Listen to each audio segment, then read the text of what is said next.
Okay.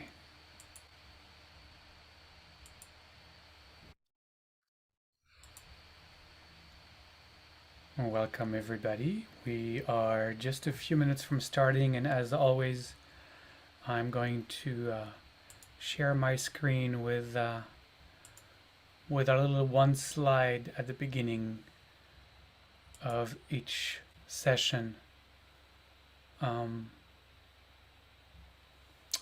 to thank our co-sponsors and to continue thanking you also as individuals who continue to make donations um, to support this work.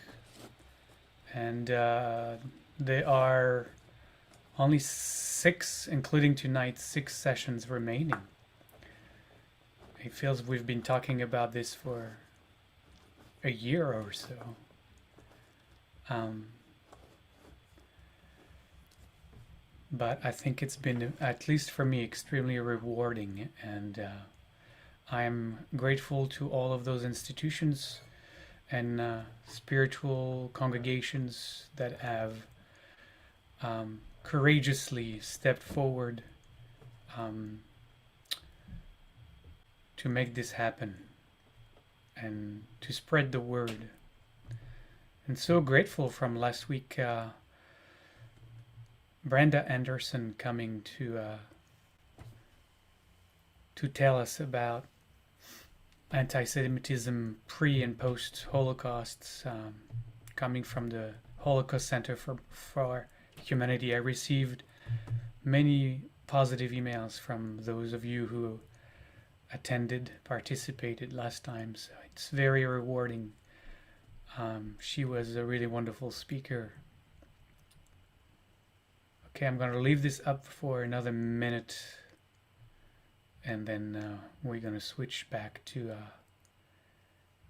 how did they used to say, we now resume our regular program. So bear with me for just a second.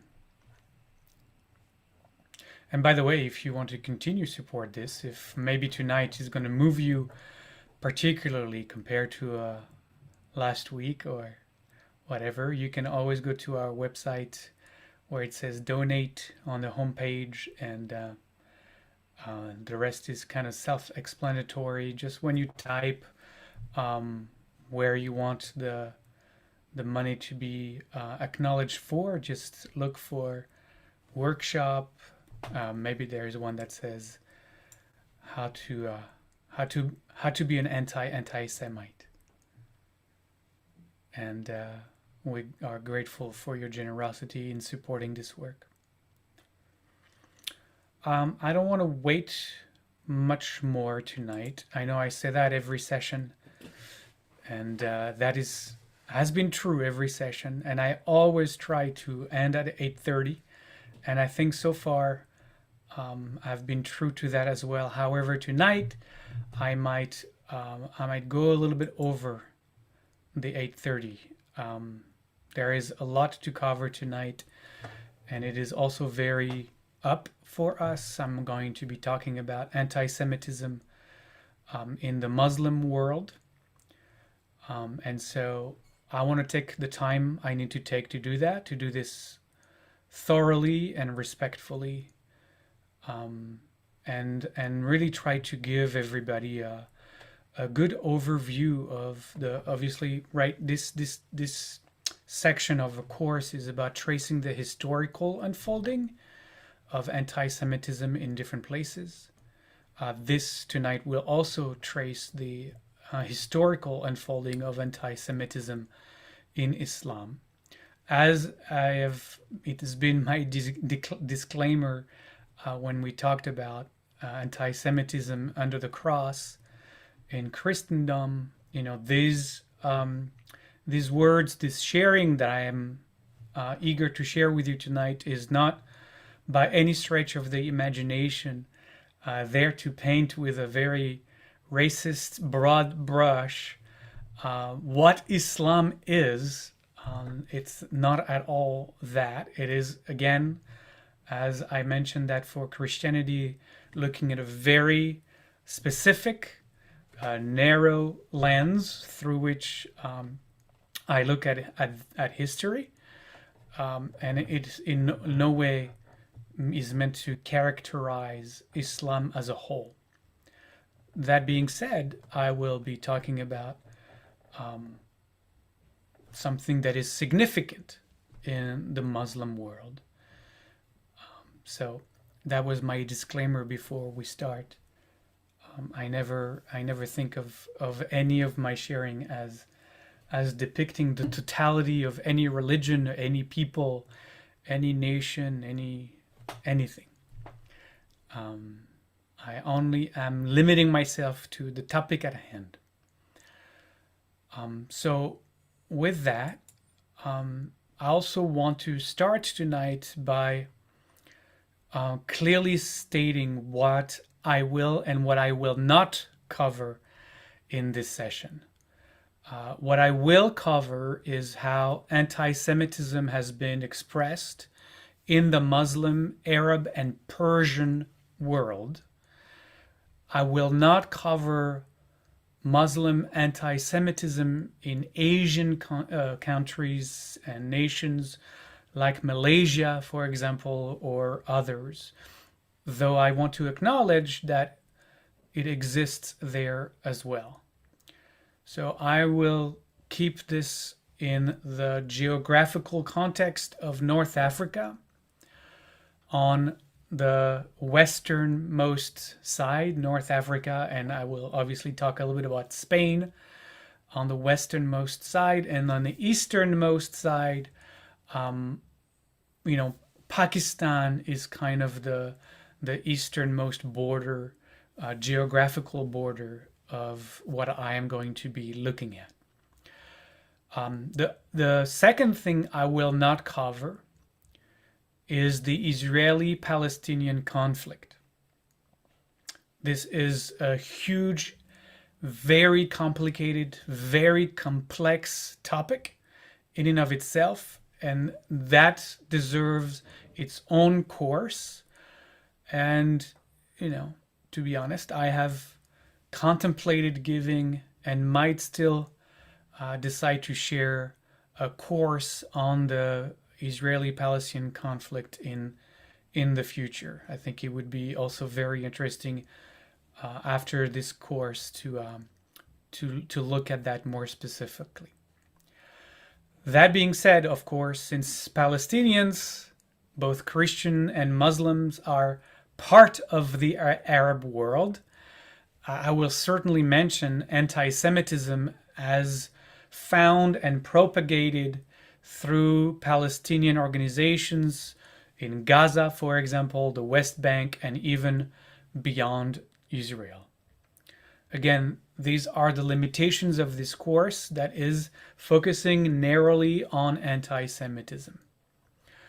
What you will find in this session, I believe, is that many markers of anti-Semitism from the progressive political left here in America have their roots traced back to the Muslim anti-Semitic propaganda of the past 70 years. So I want you to kind of pay attention to what I'm about to share, and keep in mind, always in the back of your mind, that you have heard those tropes before, and those tropes that you have heard before, some of them, have come from the progressive political left here in America today, as we continue to hear even in just the last couple days. So all that to say that, in fact, it is testimony to the powerful work that Palestinian and other Arab organizations have done these past decades, covertly or overtly, to successfully influence American public opinion, and something that Israel failed to recognize early on and act to counter. So you will hear a lot of the tropes that are part now of the left progressive arsenal lifted directly from the anti-Semitic propaganda book of Islam. So let's bring back an old map, a map that I showed you earlier, several courses, several sessions ago, a map that shows us where Jews lived by the 3rd century after the Roman dispersion. So just give me a second, because I have to click on all kinds of clicks. It is.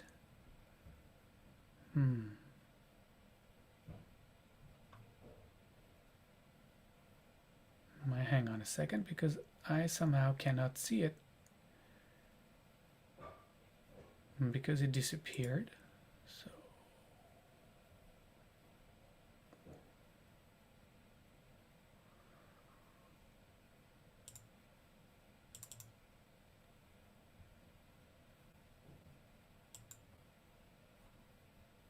all right, found it. Here it is. Okay, so here is a map you've already seen.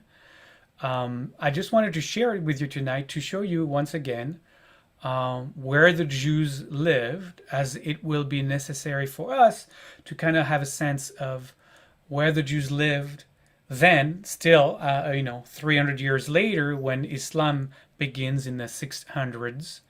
And you can see we're mostly interested in looking at all of those Jewish community in North Africa, all the way to Morocco, there underneath Spain, all the northern coast of North Africa, Algeria, Tunisia, Tripolis, obviously that's Libya, all the way to Egypt, Alexandria, obviously the Israel, and Syria, and further back towards Iraq. And what we don't see in this map is that there are actually Jewish community as well. And I'm going to show you a different map on the Arabian Peninsula prior to Islam. And also, as you can see, in what is now Turkey. A lot of Jewish communities, in fact, all over Islam. So just to give you the context of geographical context. So the second map I want to show you, also one that I shared way back when, is the map of the Roman Empire by the year 600, so just decades before Islam began, because that also is going to inform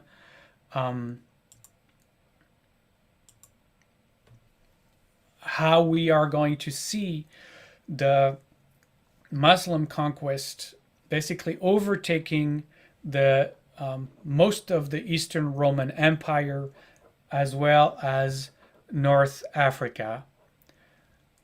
So that's the Roman Empire, just literally a couple decades before Islam, and that's kind of the latest political arrangement, if you'd like, of the political pieces of the land before Islam begins. So I always like to start with where did this happen, so that people can have that in their head. So at the start of the 7th century and really through the Middle Ages, we estimate that in fact 80% of the Jewish population lived within the boundaries of what will become Islam. And the 20% that remained suffered, as we have seen, under the cross in Europe. Now let me show you one more map of the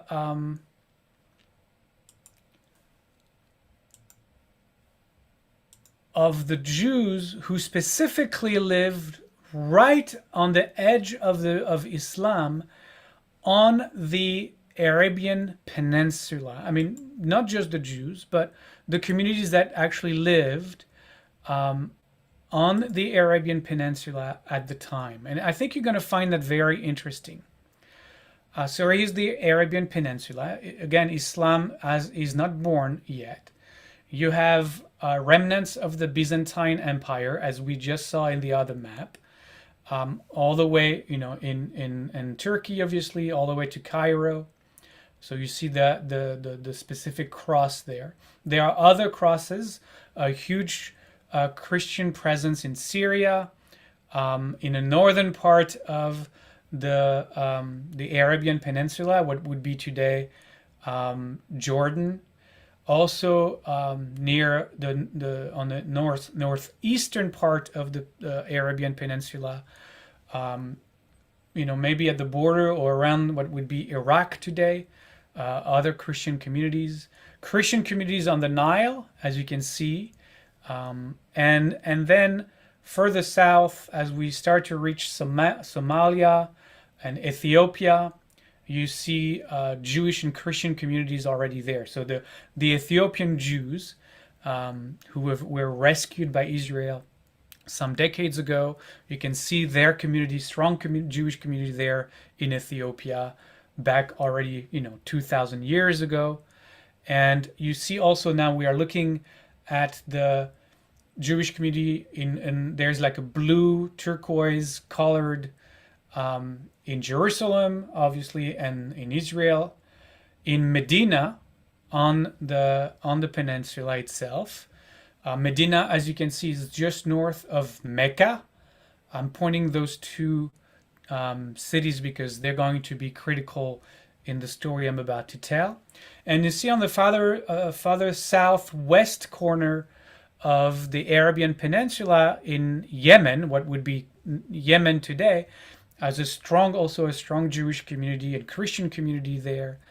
The Yemenites Jew as well were rescued by Israel some decades ago from disaster. So I found that very interesting for us to kind of have a sense who lived where at the time.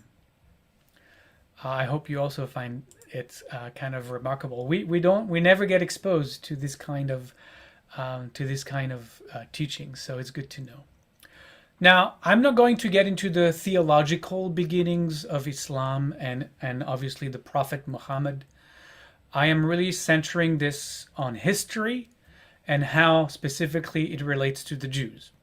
So in 622, Muhammad left his hometown of Mecca, as we saw on the map, and traveled north to Medina, where he established there the first Muslim community, which actually is an event that marks the beginning of the Islamic era. When he settled in Medina, as you saw on the map, he found a very powerful Jewish community, Jewish clans, actually Jewish tribes, literally, who were already living there, who had been living there for many hundreds of years. And so in the course of a series of negotiations, in fact, not just negotiations, but also some conflicts with those tribes, Muslims came to understand that they shared a monotheistic beliefs with the Jews. And so in the so-called, quote, Constitution of Medina, the Muslim community established a treaty really with the local Jewish tribes, a treaty that left open the possibility that the Jews might be considered eventually as part of the larger Muslim political community of believers. And I write that believers with a capital B.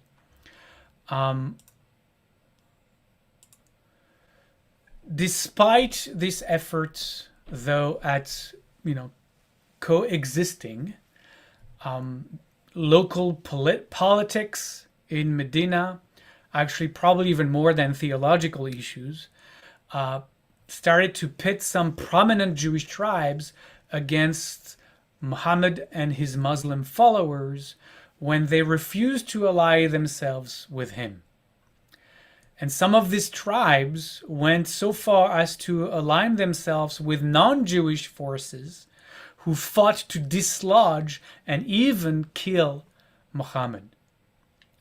In the battle that followed, many lives were lost, and ultimately the Muslim forces won, which caused Muhammad to exile two of these tribes who had risen against him, while the others were brought to sign a pact with the Muslims, and after that continued to live in peace in Medina long after, in fact, it became the Muslim capital of Arabia.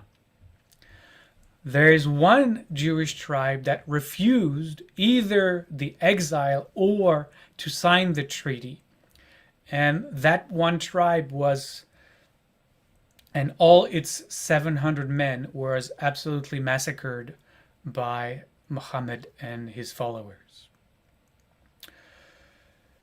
And reflecting this, as you can hear, somewhat complicated political reality at the time, the Quran is recording a kind of, I would say, an ambivalence toward the Jews.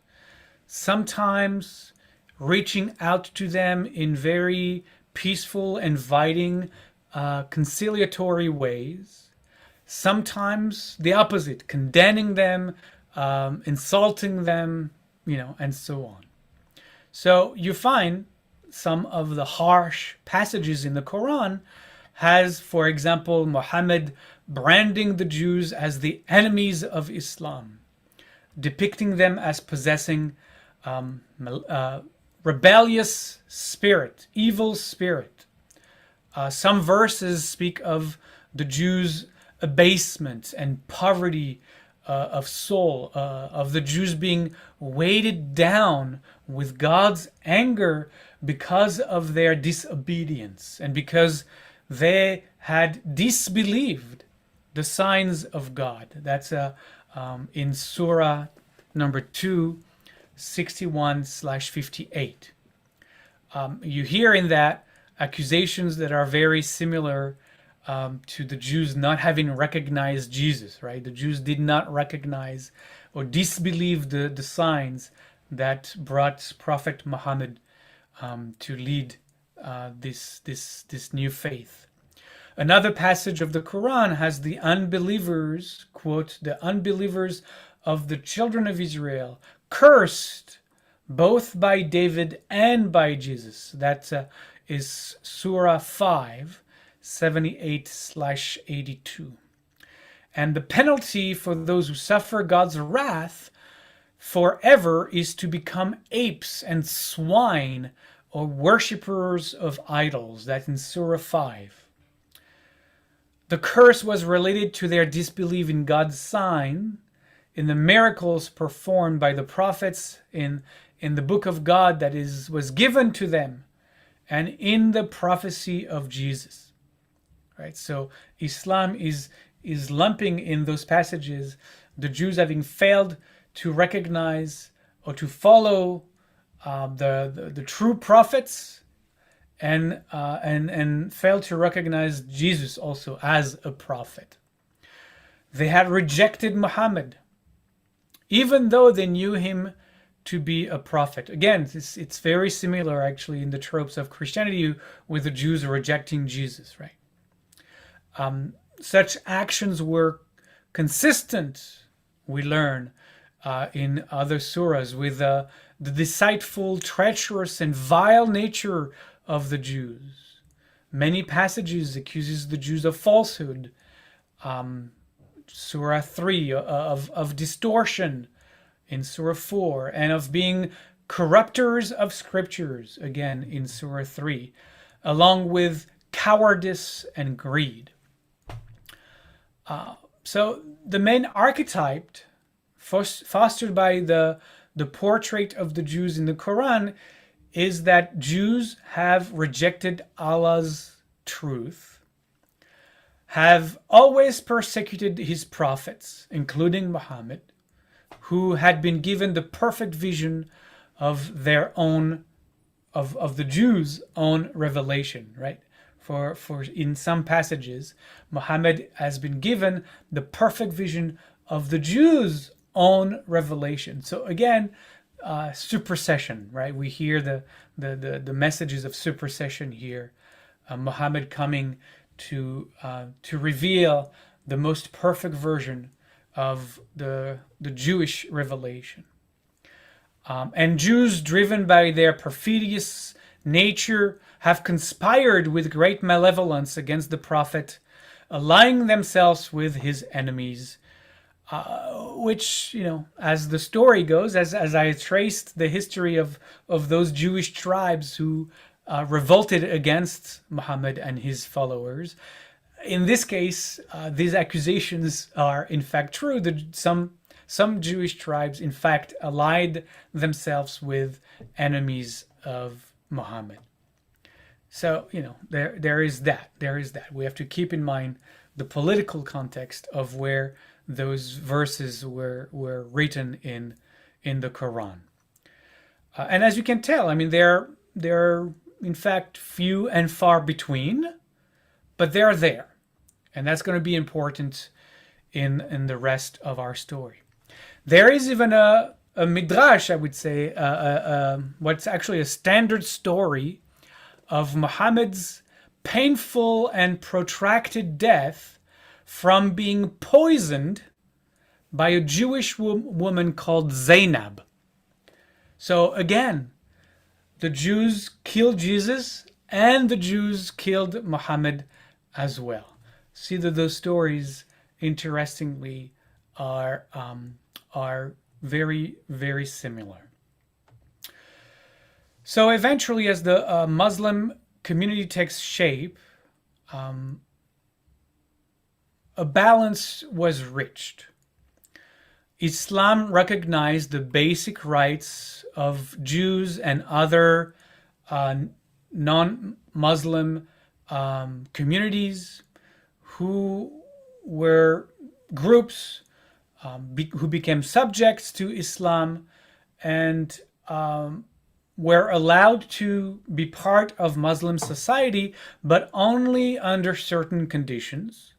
Most especially, they're accepting basic subordination to Muslim rule. After Muhammad dies, that's in June of 632, at the age of 62, these rights and obligations of non-Muslim religious communities living under Islam become codified. And that's going to take several decades, but they become codified and eventually outlined in a document called the Pact of Umar, U-M-A-R, the Pact of Umar, that is promulgated in the year 717. Originally, this document was addressed to the Christian communities that resided in Muslim lands, but their rulings will be binding as well on all non-Muslim, what is now known as the people of the book. That is a direct quote. How Islam viewed other monotheistic faith as Christianity and Judaism as the people of the book. Those communities were accepted under the Pact of Umar and its rules in the Muslim community. What's in this Pact of Umar? Several things. One, those non-Muslim communities are prevented, among other things, from building any new religious site. They are prevented from holding public religious ceremonies. They cannot dress like Muslims. In fact, interesting little story, they were required to wear distinctive clothing, and we're talking, in the 700s, and moving forward, of course, including, for the Jews, a yellow badge on their clothes, which we know historically is the first time this is ordered by the rulers for the Jews to wear a yellow badge, first seen ever in history in Baghdad. In Baghdad, that's where what we're eventually going to know as the Yellow Star, much later, as we talked about last week. That's actually where the concept originated under Islam, in Baghdad specifically. Those non-Muslims in Muslims' land under the Pact of Umar were banned from bearing arms. They were banned from striking a Muslim. They were banned from riding on horses. They could only ride donkeys. And they had to dismount on sight of a Muslim man. They were also mandated to walk on the left, because the left is understood to be the impure side. They were mandated to walk on the left side of a Muslim, and definitely not at the same level. They were always to walk a little bit behind. They couldn't build homes taller than Muslims' homes, and as they were considered themselves impure, they needed to be living, in fact, segregated from Muslims. So these non-Muslim residents of Muslim lands, and I'm saying non-Muslim specifically because, again, it's not directed directly at the Jews, and that's important as we talk about anti-Semitism, right? They are, anti-foreign religions, not necessarily anti-Semitic, anti-Judaism. So that's why I'm making a point here to use non-Muslim residents. These non-Muslim residents of Muslim lands are given a title, are given a name. They are called dhimmis. A dhimmi is dhimmi. That word simply means protected people.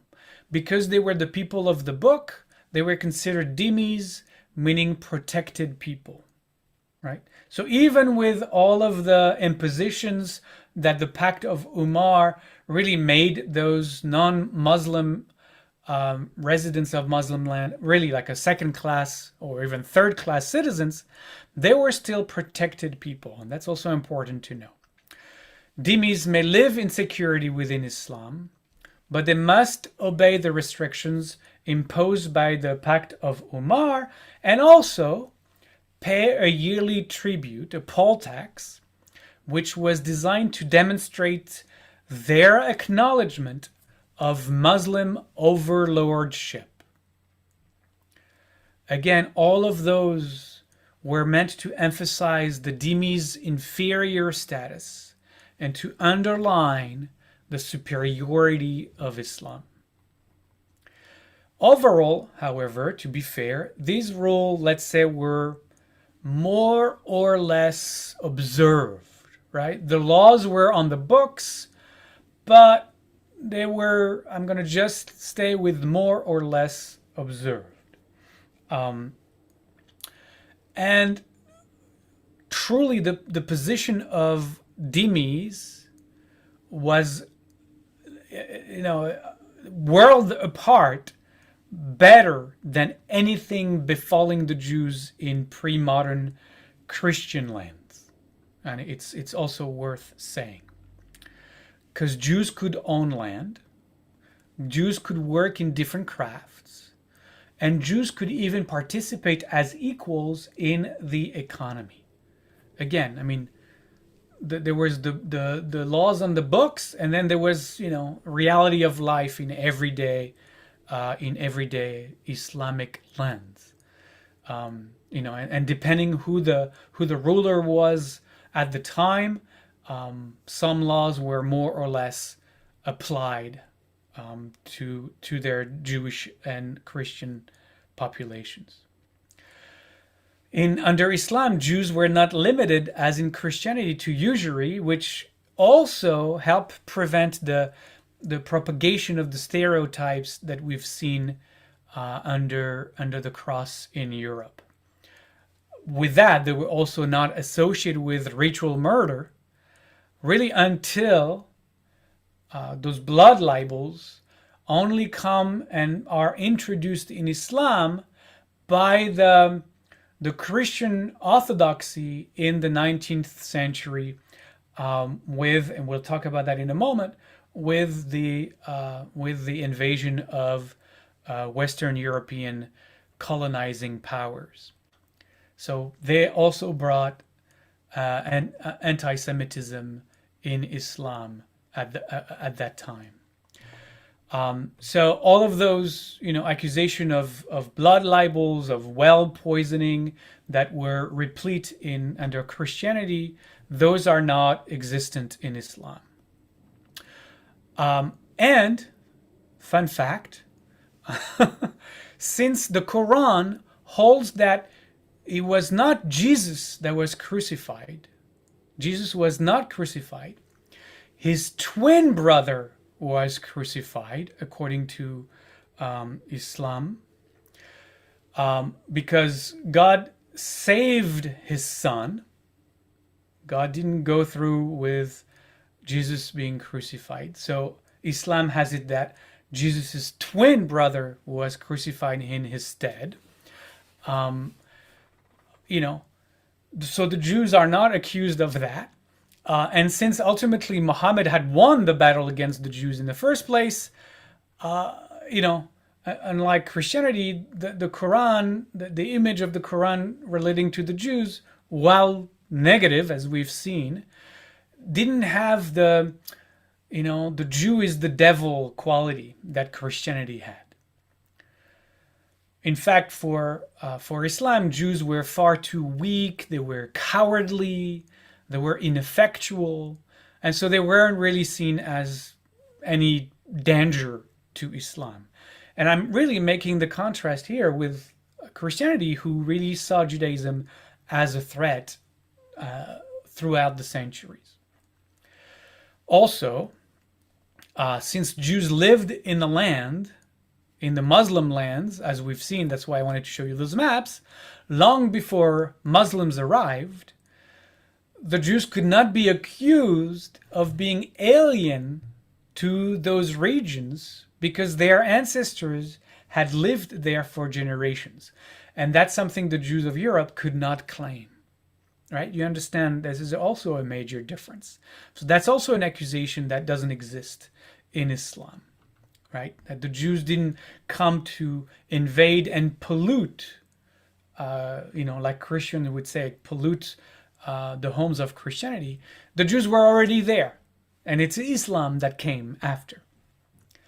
And to be sure, while Islam still would love for the Jews to convert to Islam, as they do with other religions, that need for conversion, since it was not rooted in in a theological conflict as it was with Christianity, right? Also, and you notice how much I'm putting on the positive column here, right? And I think it's important to know because I'm tracing really the history of how the Jews lived in Islam.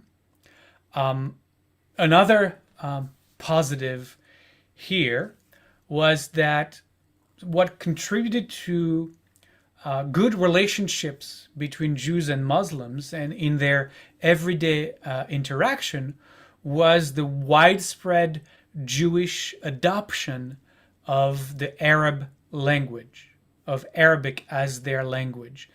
Not only that, but it also Jews adopted the Arab culture of wherever they were.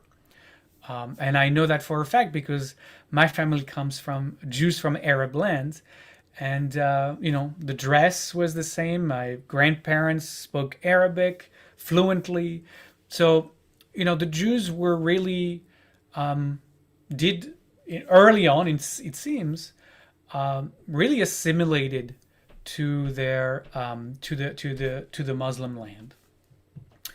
Not only did they speak Arabic, they also adopted Arabic as their literary language. They wrote books in Arabic. They wrote books in Hebrew for sure, but mostly in Arabic. And they even created the Yiddish of their time. They created a unique dialect to the Jewish communities of Islam called Judeo-Arabic that that really was written Arabic, but with Hebrew alphabet. And so really we can see that Arabic became the language of Jewish thought, of Jewish philosophy, of Jewish literature, of Jewish poetry, often, like I said, even more than Hebrew. Now, put a lot in the positive column, and it's good for us to know. I also mentioned some of the nefarious verses, anti-Jewish verses in the Quran. So I want to go back a little bit on the other side of the column and talk about the fact that despite this seemingly rosy picture that I've painted here, Jews still suffered serious persecution under Islamic rule, and also suffered very real social and political disadvantages in many lands of Islam. Even if most scholars tend to ignore those, and really, what we mostly hear is that the Jews flourished in Islam, which was true, really, if you are writing about that in contrast to what happened to the Jews of Christian Europe. So yes, in this case, the picture looks much more positive, but you also tend to ignore some of the shadows that were very present. One last thing that I want to, that I think is important to explain, to draw this contrast between Europe and Islam. And I need to share another map here. I'm going to share this time the map of the Muslim conquests from after Muhammad's death. And you can see there are different colors that relate to different stages of conquests. From the early days are the darkest orange, almost red, and then you follow the arrows. The second stage was, Central Middle East, and then Far East with Persia all the way to Kabul and Pakistan. That's in the later stage. And then also the third stage going into North Africa, completely into North Africa, Algiers, Fez in Morocco, and then conquering Spain, as we've seen before, with Cordoba there and Maimonides. Even trying to conquer France, as you can see the green arrows going into French territory, but they were pushed back by the French armies later on.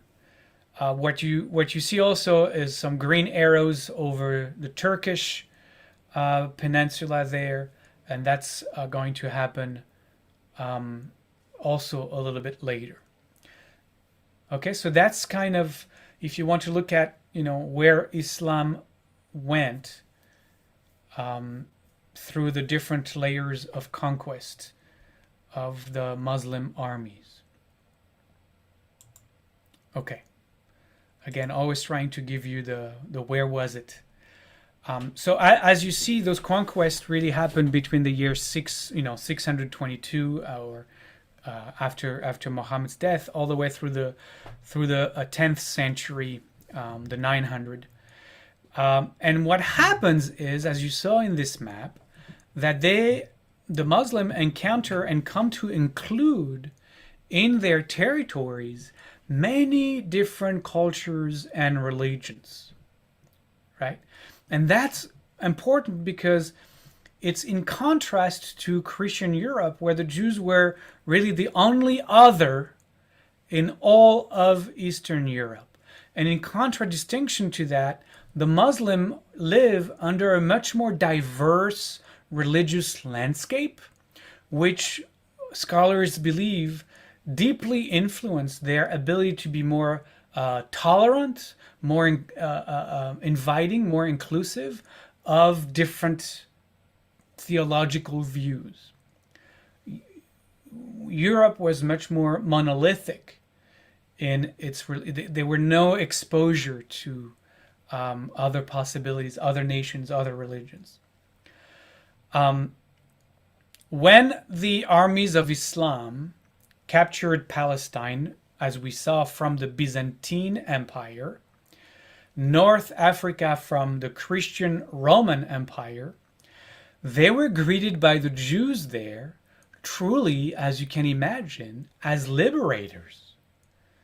They came to free them from the hostile world of Christendom.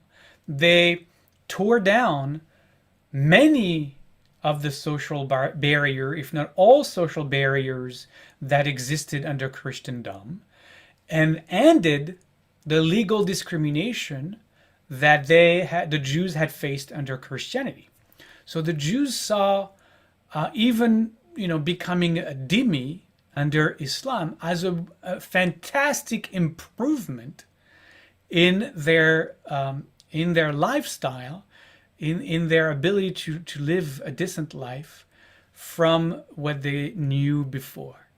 So it pushed the Jews really to see Islam in a much more friendly way, and therefore they were more readily able to adopt, like I said, many of the characteristics that Islam brought to those conquered land, including language, culture, and participation in everyday life, and even political and military aspect of life at those times.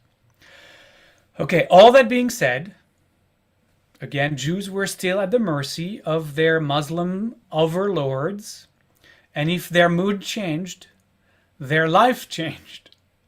And it is in fact often because the Jews were doing so well under Islam, because Jewish communities were allowed to prosper and Jews to really contribute to society in the highest echelons of the military, of the political sphere, and the economical sphere, that in fact it led to deep resentments when contrasted to the poverty often of the Muslim masses. And so you see oftentimes polemical Muslim writers denouncing the Jews as abusing the trust of their Muslims ruler, mocking their Jewish faith, and accusing the Jews of being there learning in the shadows the secrets of Islam in order to betray them. They were poisoning their food, or they were causing Muslims harmful illnesses. And that's an accusation that is actually going to be somewhat prevalent throughout Islam, because a lot of Jews were physicians, including one very famous one, Moses ben Maimon, also known as Maimonides. So, like I said, Muslim rulers in each different place were flexible with regards to their application of the dhimmi laws and status. And from time to time, what we would say the stretched rubber band of how much you can stretch not applying those laws came snapping back. And that will begin to happen, but not before the second millennia. So for the first few hundred years of Muslim conquest, we don't see really any violence against the Jews. It changes with the first example in 1033, so really at the turn of the millennia, where those resentments had built up, and the rulers, the Muslim rulers of the time, just maybe needed, for some reason, political or otherwise, to help his subjects take their anxiety and their suffering onto the Jews. And so in 1033, more than 6,000 Jews are massacred in the Moroccan city of Fez. And then that repeats a couple of hundred years later in the city of Marrakesh. Just to touch briefly on what has been dubbed the Golden Age of Spain. It was also, to be honest, not quite the multicultural paradise that is often portrayed. There were pogrom-like events taking place sporadically throughout Spain, notably in Cordoba in 1010, and then also in 1033. Notice that 1033 was the same year of the 6,000 Jews massacred in Fez, so you can see that there may have been a rise of angst, anxiety, anger in the Muslim community that year. I don't know explicitly the reasons for that. And in 1066, still in Spain, in 1066, the entire Jewish community of Granada was completely massacred, leaving almost no survivor at all. So we can also say that in these eras, in the early centuries of the second millennium, there were forced conversions. Sometimes in some places like Spain, Tunisia, and Yemen, those actually became law. They became rules, and they became mandated for Jews to convert to Islam. And we see in those specific lands, and the Arabian Peninsula as well, that many Jewish communities are looted, thousands of Jews are killed, and we see the survivors of those massacres confined to ghettos and punished with heavy taxes. And this is also the time where Maimonides, who is born in Cordoba, Spain, like I mentioned, he was born in 1135, he's forced to escape those massacres and those persecutions with his family as he was still a teenager, and to flee to Egypt. And it's important to know that, because then you can see that there are really some specific parts of the Muslim world where things could turn dark, while in other parts, depending on the ruler, Jews were still welcomed and cared for in those places. Interestingly enough, these massacres, I mean, maybe you already paid attention, right? These massacres and acts of violence and persecution took place around the same time as the Crusade.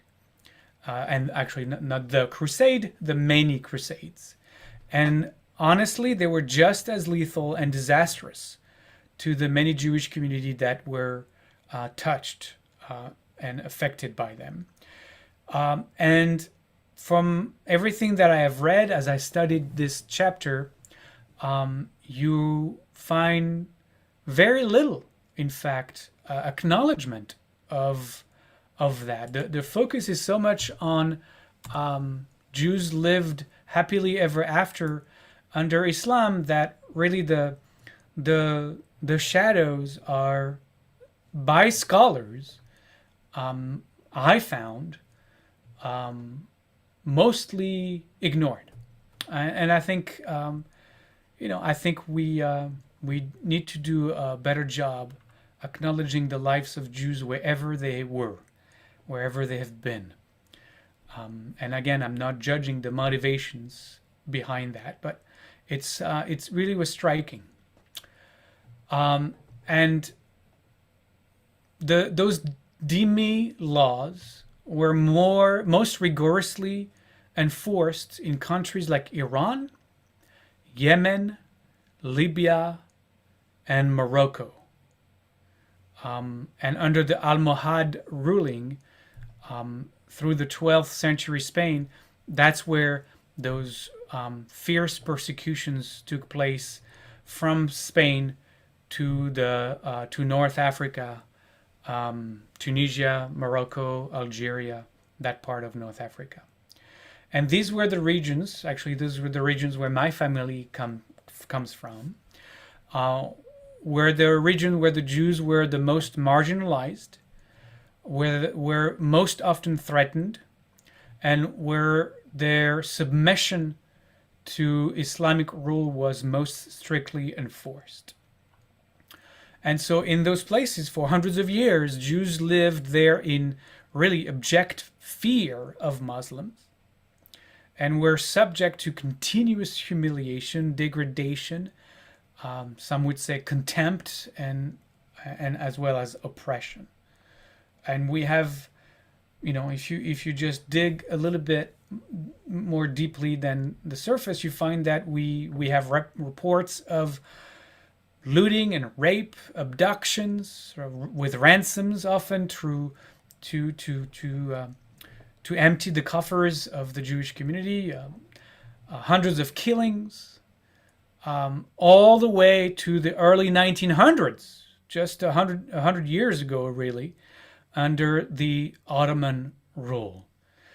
And also, just for our own education, I thought we need to know, it's important also for the story of Israel and Palestine, to know what the Ottoman Empire looked like.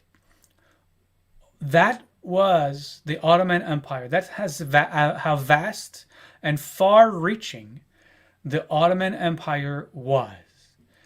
You can see that it goes all the way to Algeria, on the northern part of North Africa. It doesn't include Morocco. But look how far deep into Europe the empire went. We're talking, miles from Vienna, if you look at the map, and also all the way to Iraq on the Eastern Front, and obviously, as well from the early 1500s, Palestine and Jerusalem and Israel. And that will be true literally until 1918, right? So if you think about the Israeli-Palestinian conflict, that land from the 1500s through 1918 for 400 years was under the Ottoman Empire. So always good to learn about all these things.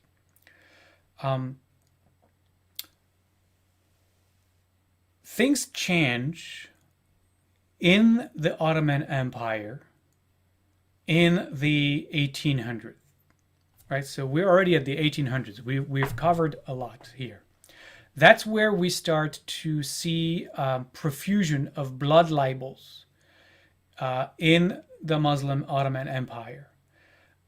Not necessarily supported by the state, but the state, which was generally very tolerant of the Jews, didn't do anything to stop those blood libels that scholars have shown originated, so you saw in the map, right, originated among the Greek Christian population that were now part of the empire, right?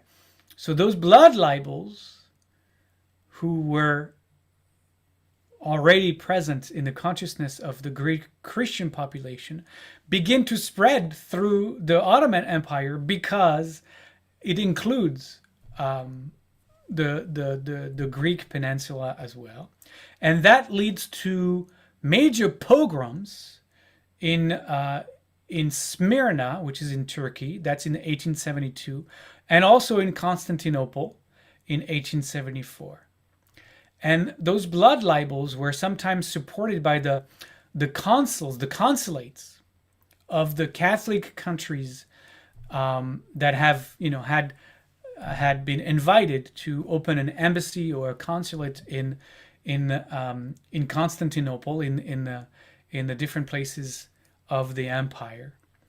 By and large, however, the vilification of the Jews were initiated by Near Eastern Christians, and those accusations, those vilifications, led to anti-Jewish riots in places like Beirut in 1824, Antioch 1826, Tripoli, that's in North Africa, in 1834, Damascus in 1848, Aleppo, a city we've heard a lot through the Syrian conflict, Aleppo in 1835, just to name a few of, unfortunately, a very long list that I would need the entirety of tonight to really go through. So the native Christians of those lands, right, we saw in the earlier map where the little crosses were around those parts, Greek Orthodox, but also Catholics, Maronites, Armenians, were the ones who helped pioneer the ideology of modern secular Arab nationalism, and also brought the classical European anti-Semitic tropes to the Arab world. The reasons for that, scholars say that there could be a couple. They put forth that it is possible that those Christian Arabs sought to escape their minority, dhimmi, low political status within Islam, and they thought that they could do that by pointing to the Jews as the common enemy of the Arabs, just to give themselves maybe to be more on the side of Islam versus the Jews.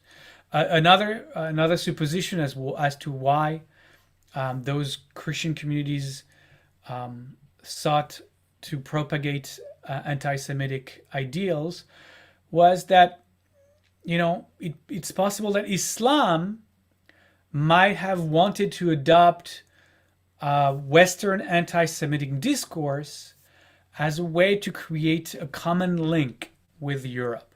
So those are suppositions, but there could be either, or they could be both, something else altogether.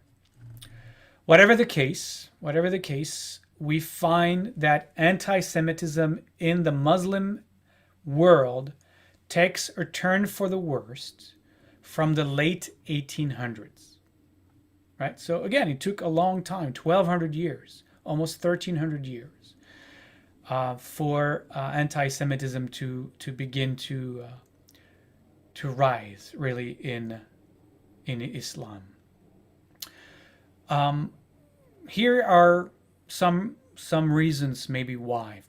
One of them could be that the decline of the Muslim military power, right, over the 17 and 1800s, caused them to lose to the European powers colonizing the world at that time, caused them to lose many Central Islamic lands to those foreign colonial powers, and that eroded the traditional sense of Islamic supremacy.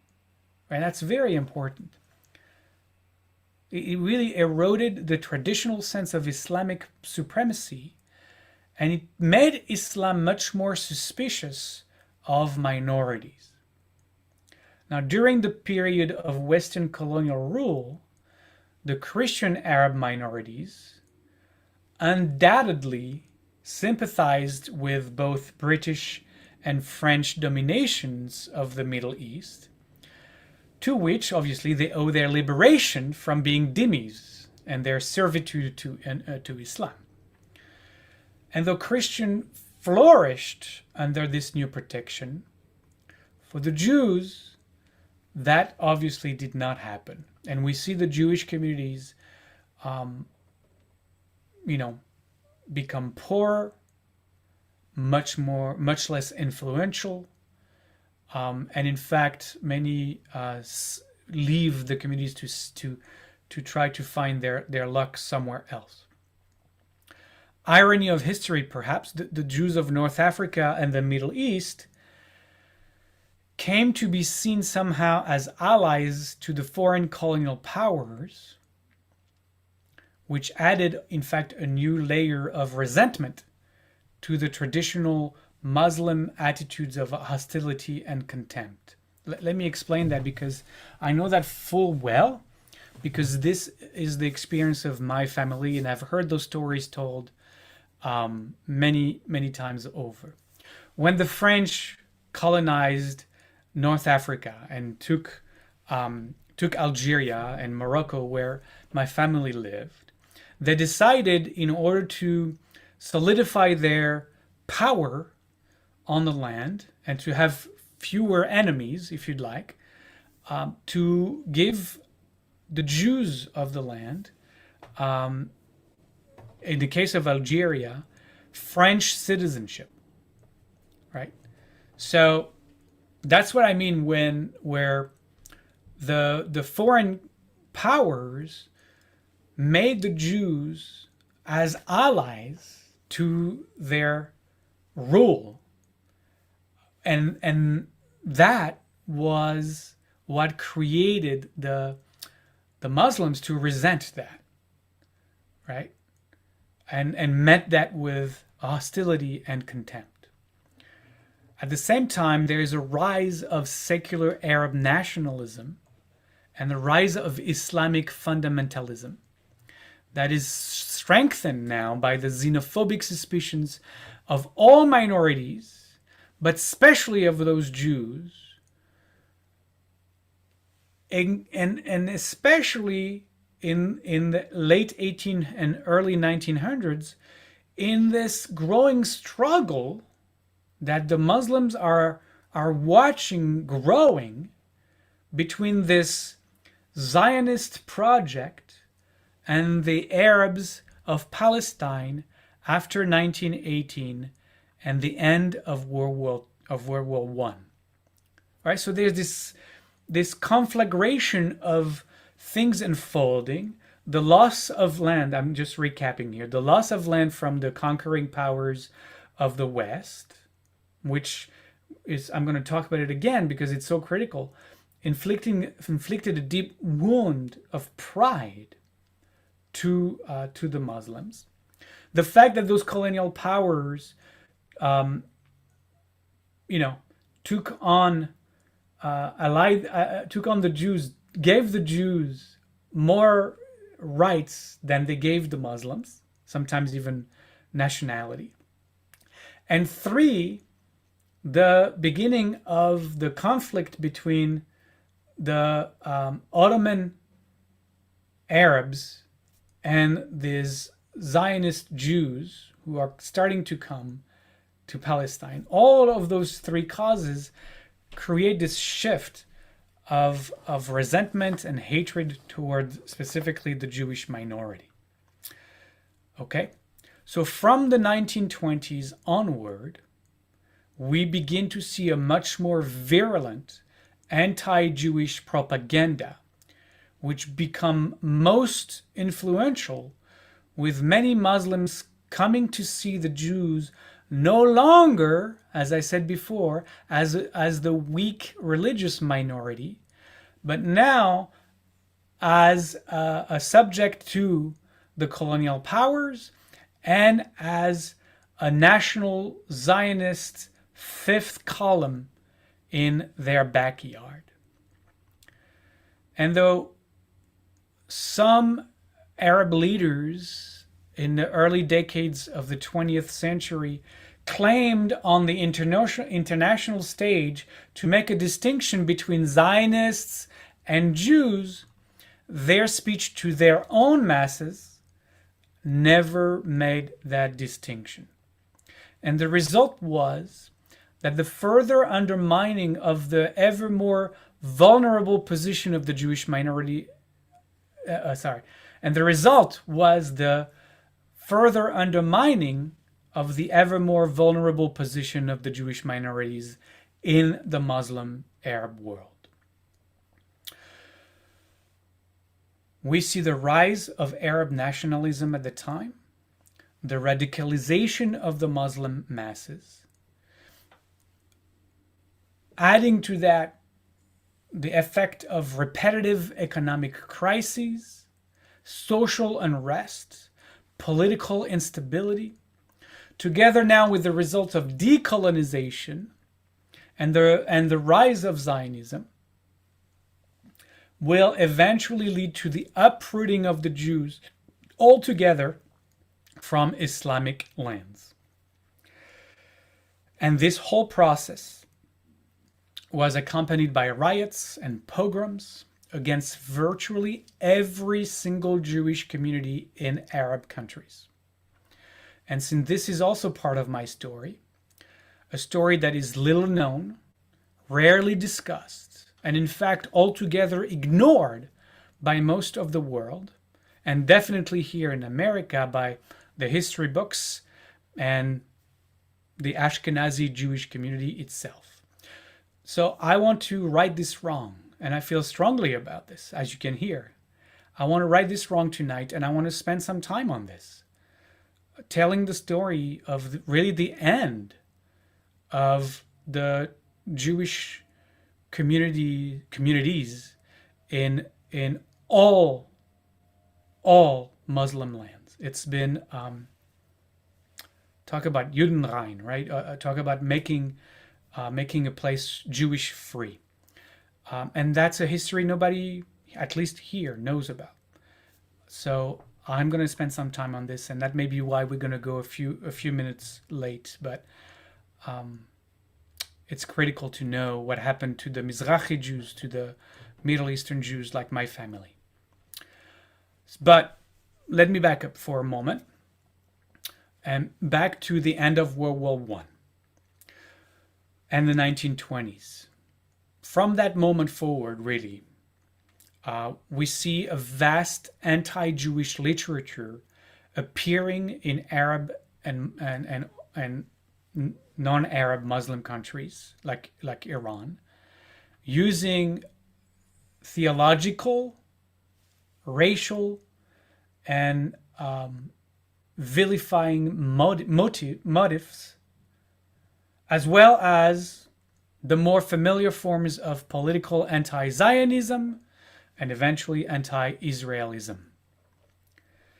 Now, some of this literature is obviously European, or let's say Western in origin. Many texts from the Western world comes to be translated profusely into Arabic. One of the most widespread translation is the Protocols of the Elders of Zion, as we talked about, and also, as we mentioned in the last two sessions, very much published all over the Muslim world is Henry Ford's book, The International Jew. And then in the 1930s, Hitler's Mein Kampf become also a bestseller in the Muslim world, together with Jewish cartoons and caricatures that continue every day to appear in the Muslim press. True reminders of Russian and Nazi propaganda of the 20th century. And so this created, if you want, a marriage of some kind of different archetypes, religious, secular, Western, Christian, who become, with so many repetition in such a short amount of time, fixed in the consciousness of early Islam, together with those theories, the theories of world Jewish conspiracy, that it was adapted from modern European anti-Semitism, following the protocols of the elders of Zion. And so there is this kind of fusion, if you want, between the Muslim theological base and all of the material that they are importing of hundreds of years of anti-Semitic Western propaganda. And you find that fusion most evident in Islam fundamentalists' literature that we see now produced and promulgated as far as the Maghreb, Sudan in Africa, Iran, Pakistan, and even Malaysia. And indeed, even physical isolation from the Arab-Israeli conflict sometimes seems to give Islamic perceptions of the Jews as a greater threat and as a greater evil force, pushing their agenda in world affairs and giving the whole thing an even more deadly quality due to this complete abstraction of a conflict they are on the other side of the world from and don't really understand at all, and really creating a mirage of what that is, completely divorced from reality. And today, this deadly propaganda is mostly financed by Iran and by Saudi Arabia. And this literature for the past 100 years now, right, since the early 1920s, has alleged historical attacks of Jews against Islam, promoted the revival of blood libels by Muslims, denounced the Talmud. I mean, what we saw in the Middle Ages in Christianity, and also picked up on the demonic image of the ruthless, oppressive Jew, that leads to the Zionist, that leads to the Israeli, right? And it created really over time a highly combustible, dehumanized stereotype of the Jewish and Zionist enemy. Again, a very foggy distinction here at best. And this kind of literature is extremely popular today among Arab youth, from Cairo to Jordan, from the West Bank to Gaza. And it is breathlessly promulgated by radical Islam, by terrorist groups like Hamas and the Islamic Jihad and many others. And wherever radical Islam is rising, so are the use of anti-Semitic symbols. And they are becoming part of the foreground of a cultural and religious confrontation with the Jews that now has transcended, just the mundane politics. It's no longer politics. It's almost becoming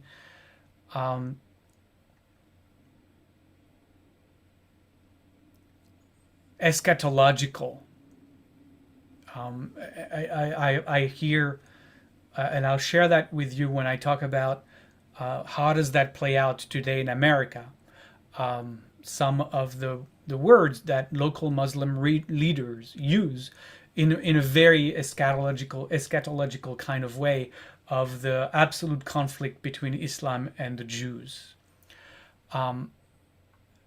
There is no longer in this radical Islam, no longer any attempt of differentiation between the Jews, Judaism, world Jewry, and Israel. They're all seen as part of the global conspiracy to create an alien body in the heart of the Muslim world. That's the goal. To create an alien body in the heart of the Muslim world and to steal away Muslim Arab land. That is the essential accusation brandished by radical Islam. And in that worldview, understand that there can be no compromise. There are no compromise to be made, since a Muslim land in the heart of what they call Dar al-Islam, the abode of Islam, can only be ruled by Muslims. And so the presence of Israel there is stealing the holy Muslim land. And it's perceived not only as an act of brutal aggression, but as an assault on the civilization of Islam, which the West actively encourages out of a mixture of their own personal imperialistic agenda. And also, that's also a claim by radical Islam, the West is supporting, obviously through the influence of the Jews within the Western capitals, right? The West is encouraging and supporting Israel, and that's another trope, to purge their own sense of guilt for their own persecution over the millennia.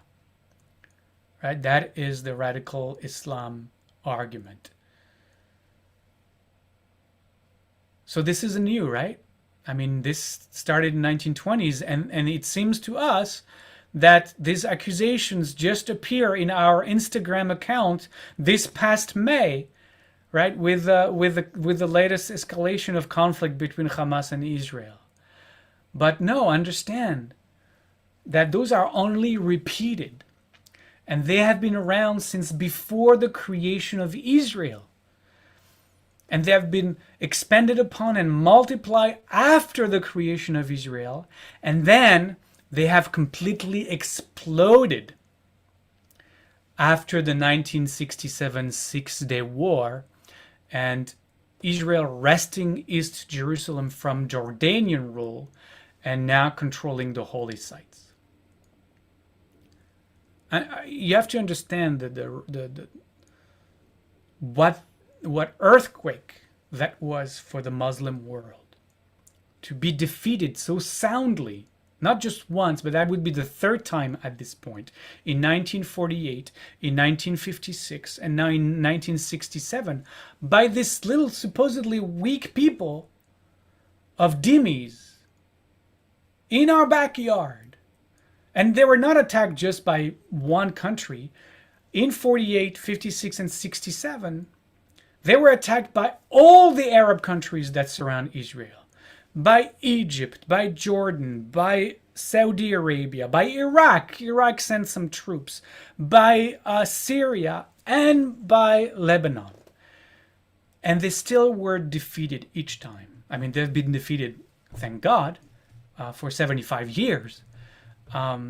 If not, Israel will have been, and all the Jews would have been massacred and wiped out from the map. But I want you to really grasp the shock in Muslim consciousness, especially of the 1967 Six-Day War, that they were defeated so soundly in 6 days. And again, I've said that before, Muslims are a very proud people. Their traditions are very, very, very much of that consciousness of tribal unity and the what the land represents in that kind of consciousness. And so that was really a shock. And from there, from the defeat of 1967, the Arab-Israeli conflict became no longer territorial and political, but it was, as I said, given a deeply theological and even metaphysical dimension. As long as the political order guaranteed Islamic superiority, as long as the Jews conformed to their assigned role as dhimmis, they could be tolerated. Even if they had been cursed by God, even if they were suspected to plot against the believers. But once this military and political domination was undermined in the modern era, first by the Christian European powers and then by the Zionists and Israel, essential aspects of Arab Muslim identity were thrown into question. And that's where they join back with the Christians and that identity crisis that leads to anti-Semitism. Over and over and over again, we see this pattern. A crisis of identity leads to hatred. We see the eclipse of Islam in the 20th century. And that defeat threatens the central myth of Islam, one of which is that Allah had promised victory in this world to the followers of Muhammad. And so Islam was grappling with the tremendous shock induced by this painful encounter with modernity in the form of a conquering more technologically advanced Western civilization.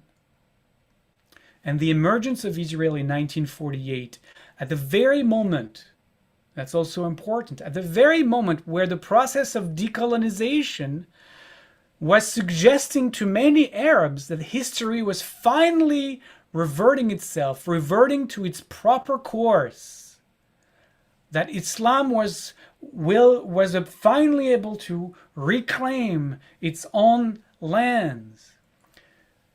But that creation of Israel in 1948 dealt a traumatic blow to these hopes and to Muslim self-esteem in general. For not only did Israel establish a sovereign Jewish state as part of what they considered the Arab homeland, not only has it consistently defeated Muslim Arab armies and occupied the third holiest sanctuary in Islam, it is a state which represents to many Muslims a group of people whose destiny, as told by Allah, that was supposed to be there only for suffering and humiliation, as dhimmis, entitled at most to be a protected minority under Islamic rule. And so the very existence of Israel created a new, I'm going to call it Jewish question for Islam. And the acuteness of that question was unprecedented. And it aroused such great anxiety precisely because it seemed to threaten Muslims' self-conception, self-worth, their identity and their dignity as Muslims and Arabs. It was bad enough to be defeated by the powerful forces of Western imperialism, but to be humiliated by what had been traditionally perceived by Muslims as a small, weak, and defenseless minority calls into doubt fundamental claims about Islam's superior spirituality and finality. And so it is in this context, and it's so key to understand that anti-Semitism spread wildly throughout Islam. And it started with pointing to the Quran that shows the Jews as the great enemy of Islam. Now, you can reinterpret all scriptures because of the pain that you are suffering. So the Jews are the great enemy of Islam from its inception. They started to emphasize the inherent wickedness of the Jew, the perfidy of the Jew, the hypocrisy, the ungodliness of the Jew. They continued with demonstrating how Jews in the modern world have been responsible for Islam's civilizational crisis, how they are linked to pernicious Western domination, colonization. I want you to really hear that, because that's what we are hearing right now by the progressive left, political left. That's why I wanted you to pay attention of those tropes, because they have been picked up from the Islamic anti-Semitic publications to the Western American progressive left. Accusation of being linked to pernicious Western domination, colonization, undermining of religion, undermining of traditional values. And Muslim, they borrowed from the vast arsenal of Western anti-Semitism, and they now were positioning themselves as fighting a satanic evil in the form of Zionism and Israel. And the Jew emerged as a metaphor and a symbol for the danger of Western domination, of immorality, with the Western press dominated by the Zionists, the Western radio and film industry dominated by the Zionists, even the new social media platforms undermining everything Muslim. Israel is depicted as the snake head of the international anti-Islamic forces. Of all the myriad of enemies of Islam, Jews represent the ultimate abomination, the ultimate evil in its purest ontological form. Jews are defined in one of the anti-Jewish polemical publication called Al-Dawa, translated as the mission. Jews are defined as a race corrupt at the root, full of duplicity. And the Muslim have everything to lose in seeking to deal with them. They must be exterminated. And Israel's behavior is understood solely in terms of this negative essence. Influenced for sure by the protocols of the elders of Zion, for which the Arab world is the biggest market today. Also by radical interpretations of the Quran. And don't think this is limited to the radical parts of the Muslim world. It's on TV in Egypt, in Jordan, in Morocco, in Baghdad. It's in the schools. It's in the newspaper. It's on the bookshelves. It is not. It's almost ubiquitous. It's almost ubiquitous. You really have to make a conscious decision to ignore it, because it's everywhere. It's everywhere.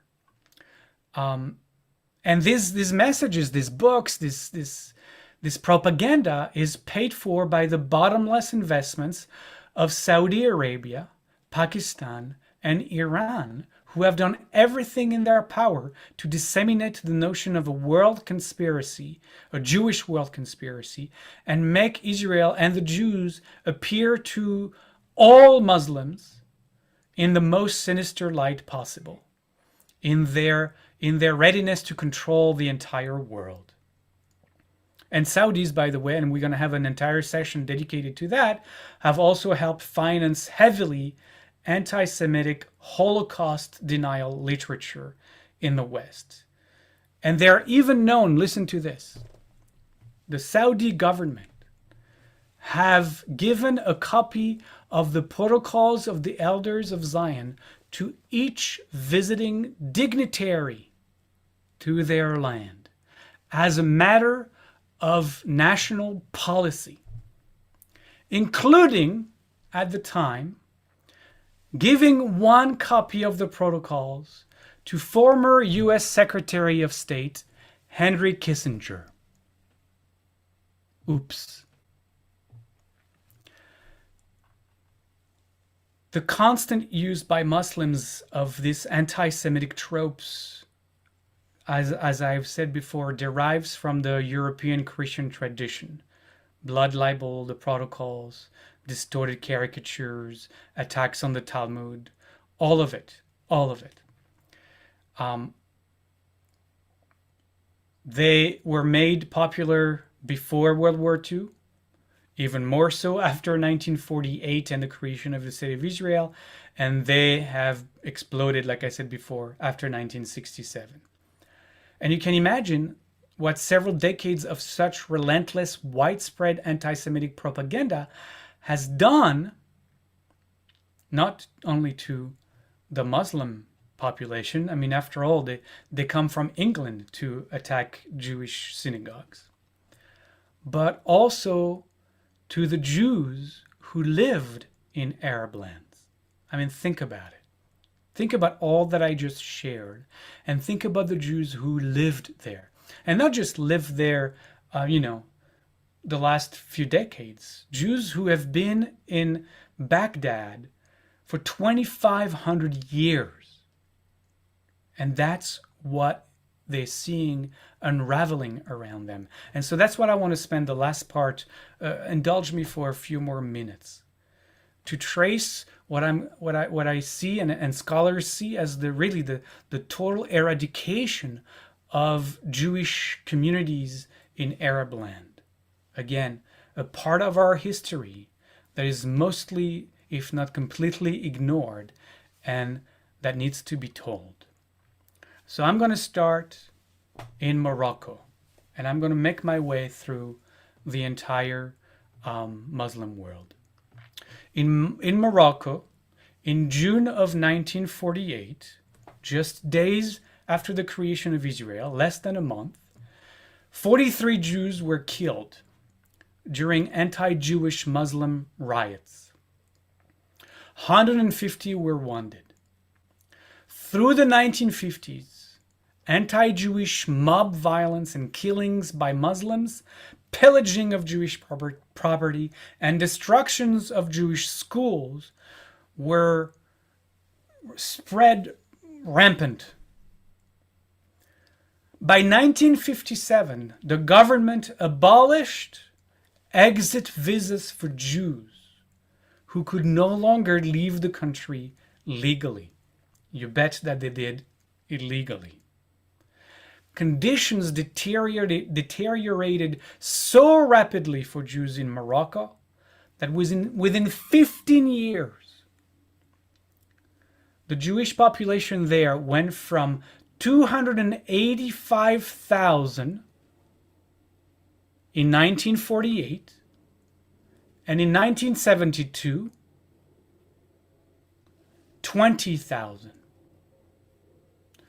Today, as of 2018, there's only 2,000 Jews left in Morocco. Talk about a radical emptying of a Jewish community. From, again, I mean, you saw the map. Jews lived in Morocco since the first diaspora from Rome 2,000 years ago. Jews have been in Morocco for 2,000 years. And there are 2,000 of them left today. Algeria, next door to Morocco. In Algeria, actually, anti-Semitism historically came from the French settlers. We have record of Jews being attacked by French settlers, not the French government, but French settlers. But then in 1934, Muslims attack the Jewish community of Constantine and killed 25 Jews. And the French did little or nothing.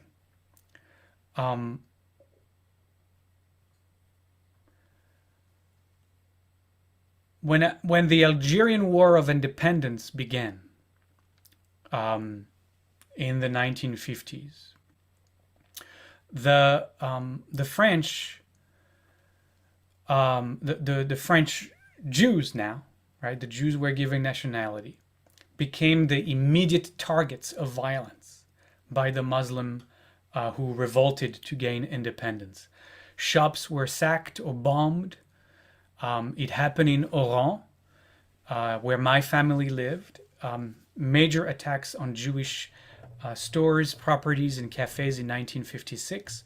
My grandfather was wounded during such an attack, and carried for the rest of his life leftover shrapnel from a bomb that exploded in his cafe. He owned a cafe there in Oran.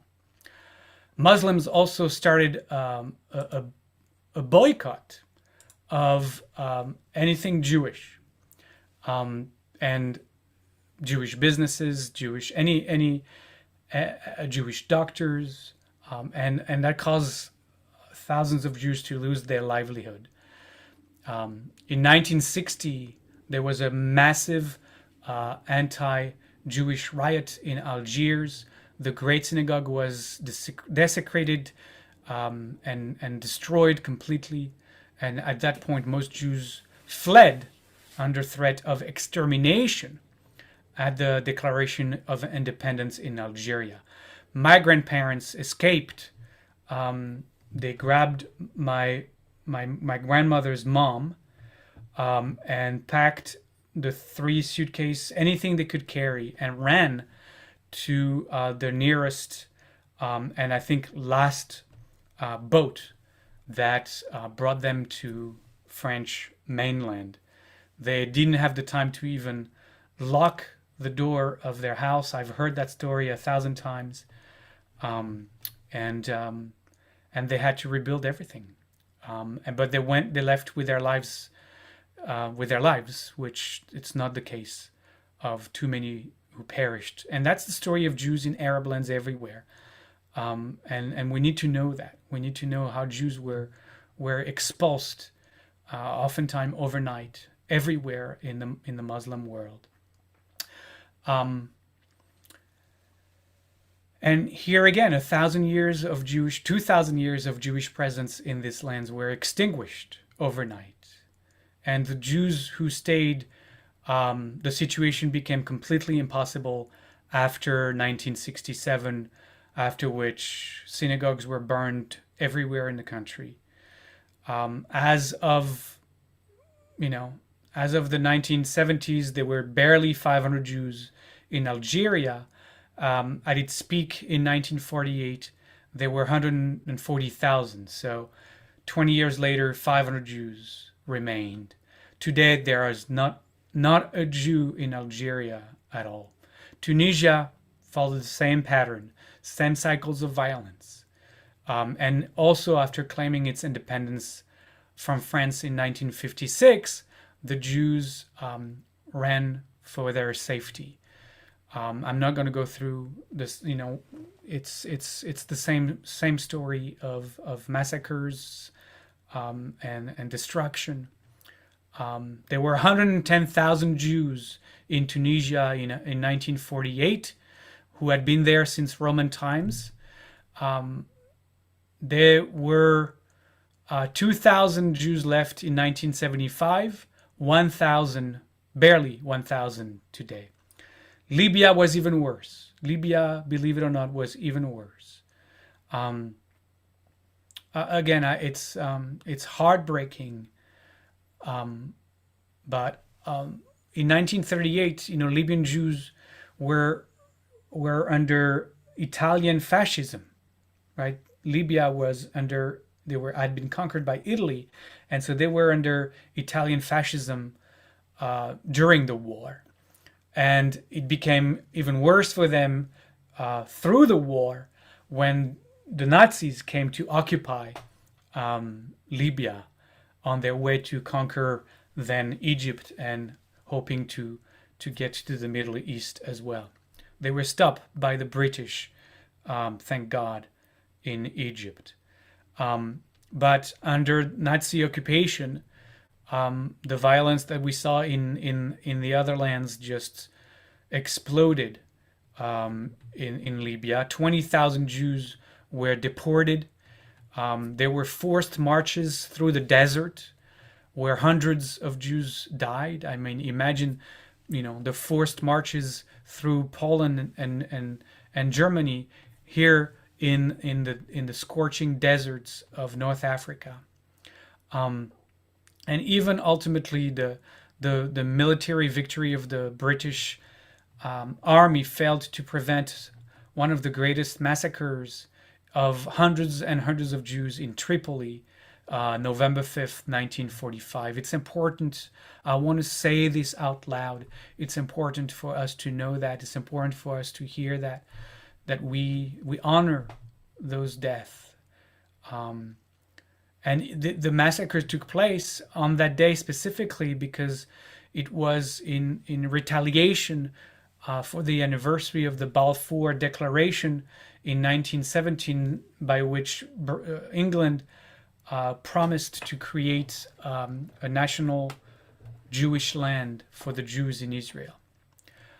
And the situation became so dire that within 5 years, the majority of Libyan Jews had fled the country.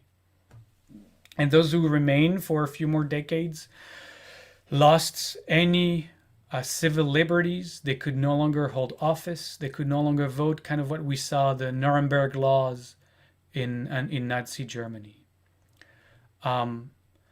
Retaliation after the Six-Day War in Libya were horrendous. Hundreds of Jews were killed in Benghazi, dozens in Tripoli, synagogues looted and burned, as well as Jewish businesses and Jewish homes. In 1970, Muammar Gaddafi finally sealed the fate of Jews in Libya, confiscated all Jewish property without any compensation.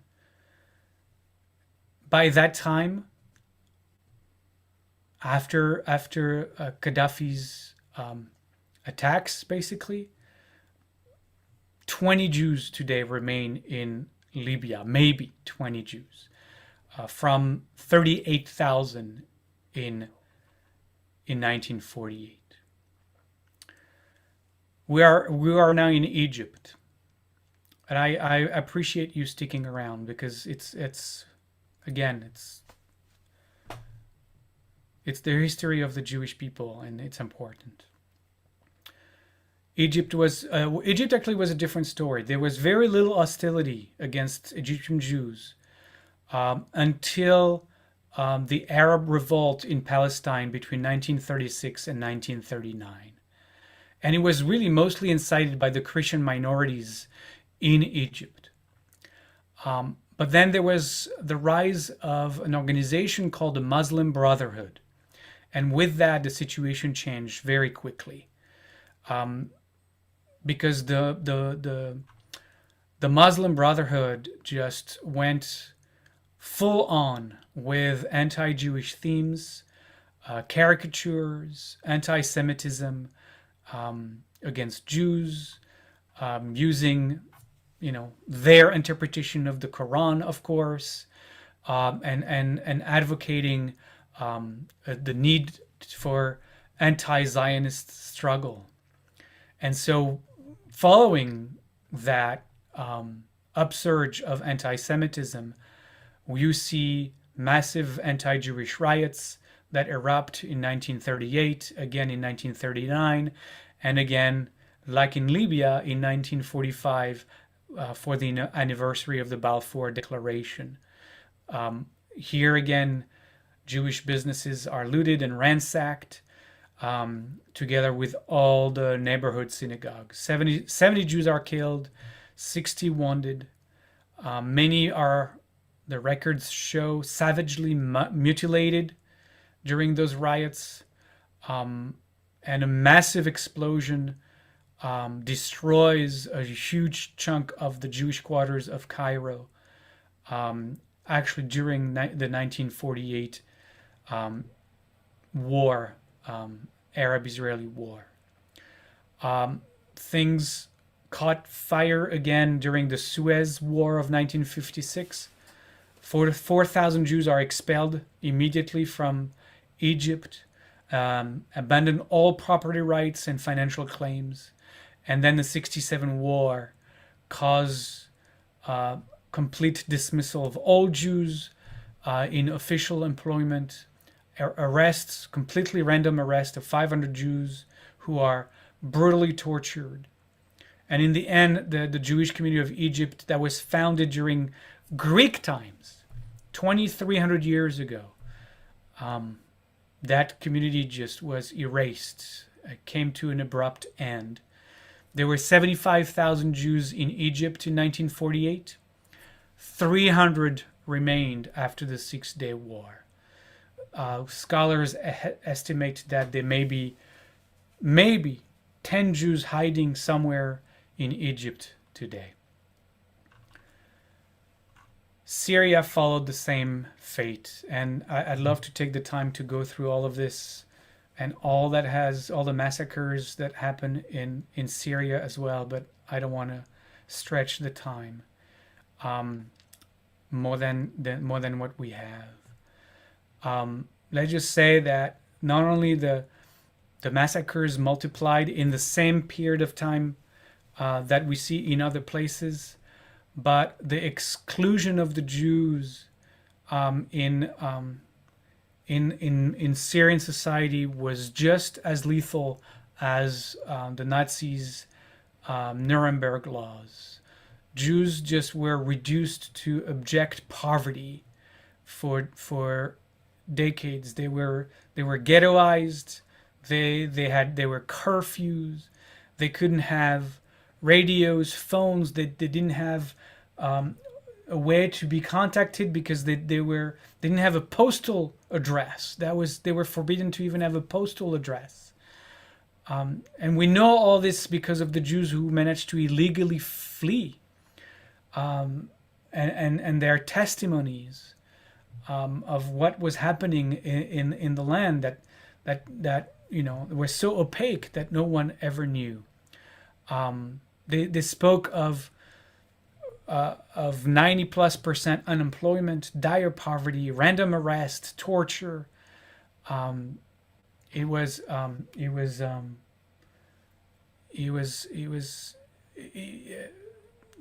terrible. Anyway. 48,000 Jews in Syria in 1948. Zero today. Iraq, the oldest Jewish community outside of Israel, same patterns. In fact, actually, the things deteriorated because Nazism had a great influence on Iraq. We don't know that, but for some reason, Nazi propaganda managed to infiltrate Iraq, and Iraqis sided with Nazi Germany during the war. They became completely pro-German and had their whole government propped up on Nazi ideology. That changed obviously when Britain reconquered Iraq. But just before that, there were major pogroms in Baghdad over 2 days in June 1st and 2nd of 1941, where hundreds of Jews were slaughtered, many more wounded, and Jewish properties again looted and destroyed. And in fact, the British authorities who were just invaded, they stood by because they, according to their paperwork, to their reports, they didn't want to appear protecting the Jews, in the eyes of the Muslim, especially because of what was going on in Palestine. They feared that the Iraqis Muslim would revolt against them, and so they let them massacre the Jews and turned a blind eye. By 1948, Zionism, if you were a Zionist in Iraq, you were outlaw. You could be sentenced to jail, torture, and long sentence of imprisonment, who could even result in being hanged. Oftentimes under accusation of supplying arms to the Zionists and the Israeli Zionists. Iraqi Jews began to escape by the hundreds, by the thousands, actually via Iran. It's one of the biggest communities in Israel today, Iraqi Jews, together with Moroccan Jews who escaped as well. By March 1950, there was an official decree that confiscated all Jewish property of any Jewish family who thought of or made any attempt, and also obviously who escaped. Their bank account were emptied. Everything was taken from them. And by 1951, the vast majority of Iraqi Jews had arrived in Israel. And things got even worse, same story, after 1967. At that point, Jews were randomly arrested on the streets, random accusation of spying for Israel. There is a story of 9 Jews who were grabbed from the streets and sentenced to death, publicly hanged on January 27, 1969, for simply, being allegedly Zionists. And that was a public hanging, and thousands of Iraqi Jews just chanted and danced in witnessing the killings. They were seen ultimately after 1967 as the fifth column in Iraq, accused of being imperialists, colonialists, Zionists. And again, we know those accusations too well today.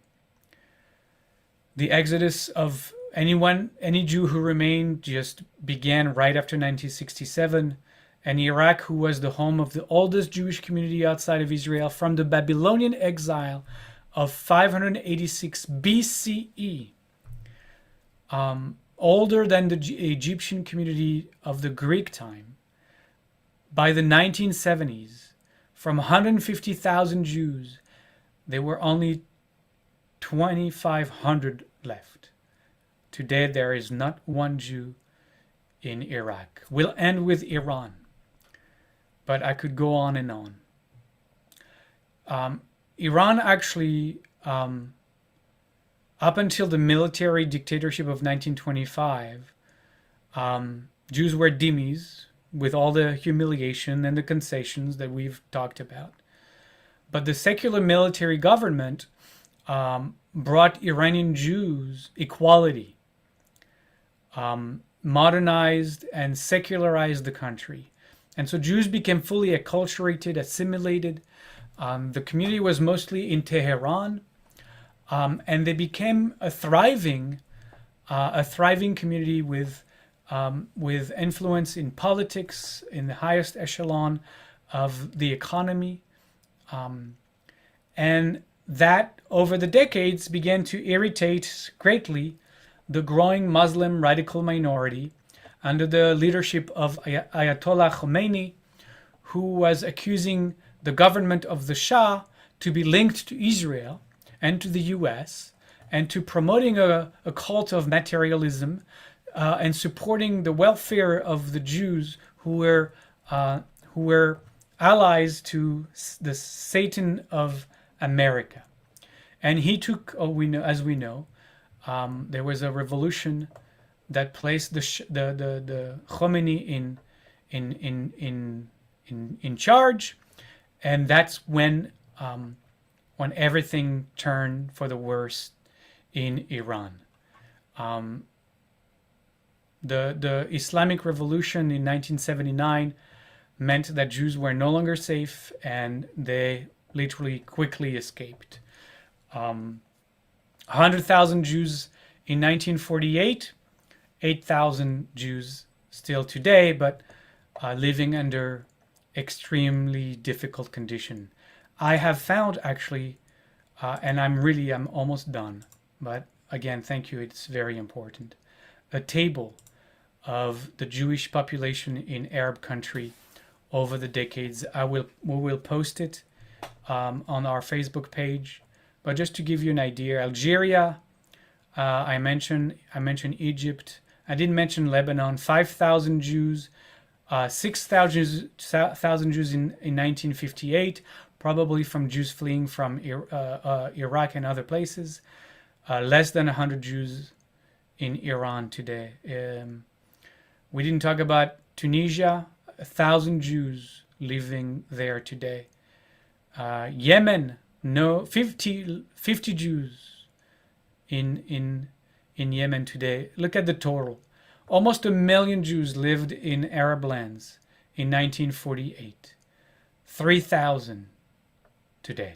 3,000. So, you know, we talk about, and there's always this tit for tat of who kicked out, you know, each other's population out of their lands, and we can't ignore what anti-Semitic Islam did to the Jews, just as we can't ignore the actions of Israel expelling Muslim Palestinians, Arab, from their land during the conflict over the years. So today we're going to talk more about it, but today the voice of radical Islam is grown only louder. Time and again we hear chilling calls for Israel's extinction, and the accusations have become more and more outlandish. In the classic tradition of the protocol, world Zionism and the warmongering Jews are accused of having caused World War I, of having caused World War II, and of having made huge financial gains from these wars. Anyway, I don't want to repeat all of that, but understand that Israel represents the beachhead of the satanic forces of the Western world, and that the Zionist plot is to create an empire from the Nile to the Euphrates. And so for those radical extremists, there's no possibility of compromise in any form. They see the Palestine as an illegal occupation. There is no negotiating. There is no peaceful compromise. And in the world of the Hamas, in the one of the first opening sentences of its charter, its official covenant, is written, Israel will exist and continue to exist until Islam will obliterate it, just as it obliterated others before it.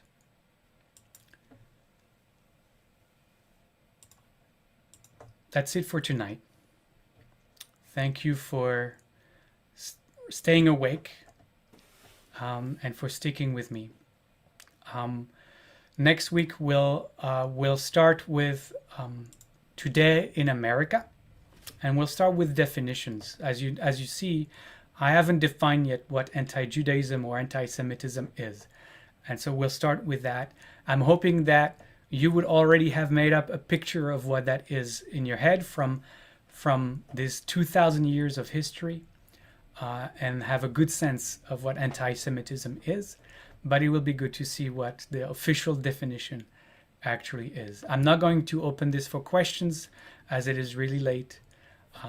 Thanks again. I want to close with a shalom chant before we close for today.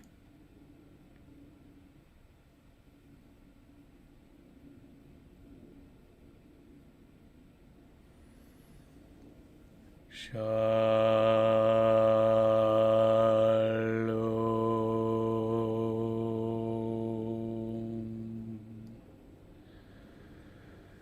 Shalom.